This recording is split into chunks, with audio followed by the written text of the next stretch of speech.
scams. The documents he's provided are loaded with the personal information of thousands of people, some of whom live right here in the capital region. Jennifer Lukey joins us now tonight with The Real Deal. This self-admitted scammer lives in India. He initially contacted me on Facebook, and after corresponding for a number of weeks, we spoke over Skype, and then he agreed to do an interview with me. We're protecting his real name and identity because he fears for his safety, but we have vetted him, and we believe he is who he says he is, and his experience in ripping off Americans is vast. Right now, more than 7,000 miles away in the city of Ahmedabad, India, hundreds of people are working the phones, trying to squeeze as much money out of unsuspecting Americans as possible. That's according to this former scammer we'll call Nadir, who says he used to be one of those callers. I just feel that it's wrong. I don't want to do this. It was this story we did with a local woman who was taken for hundreds of dollars. I was really upset. I lost all my money.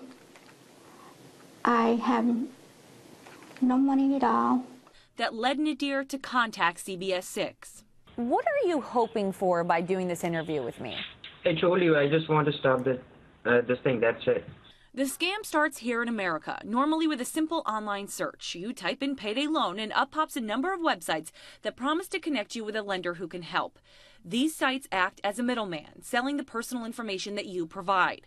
Apparently some of them don't care who buys it, though. Nadir and the people he worked for spent on average 20 cents per lead.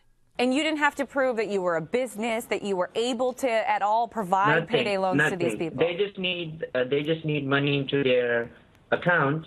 Once it's there, they will forward me the leads. That's it. From there, the scam works just as we've described in our stories over the past few years.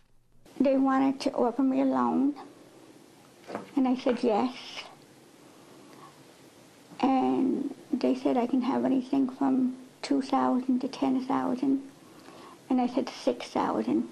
But first, they claim you need to prove an ability to pay back, so the scammers require you buy a preloaded debit card and provide them with a number off of the back of it. Did the victims ever call you back and say, what are you doing? Where's my loan? You promised me money. Yes, once they have given us the money and the money is out of the card, they will give like excuses that now your credit score is low. Just do one thing, just get another 200 green dot, and it will be solved. Once they get it, another problem will be created, and it will go on. In the end, it's those looking for money who end up even further in the hole, and that's not the worst of it. That details are used for hacking their bank accounts. So not only do they lose out the money that they paid on the green dot card thinking they were going to get this payday loan, but then on top of that, you and the people you worked for would then use the information to steal their identities as well. Exactly. From that, those are used for their bank accounts, and the fake cards are also activated on the same details. To back up his claim, Nadir sent me a number of documents. This printout is just one of those documents, thousands of pages, and on these pages are names, social security numbers, addresses, bank account numbers, routing numbers, email addresses, IP addresses from thousands and thousands of Americans. The folks on that list live all over the country. There are victims in every state. More than 100 here in New York, 10 of whom are from right here in the capital region. Edith, in the documents that this scammer sent me is your personal information. Can you take a look at this and see if that looks accurate to you? That's my Social Security is it. That's my job. They got my date of birth. They got my bank. That is my checking account. And that is my routing number.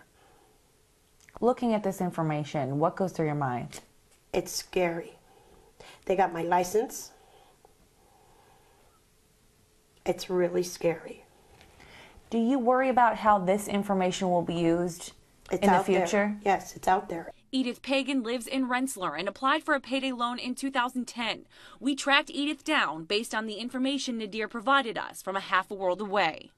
This scammer says that they use this information to re-victimize people time and time again. Yeah, and that's what they do. It's exactly what they do.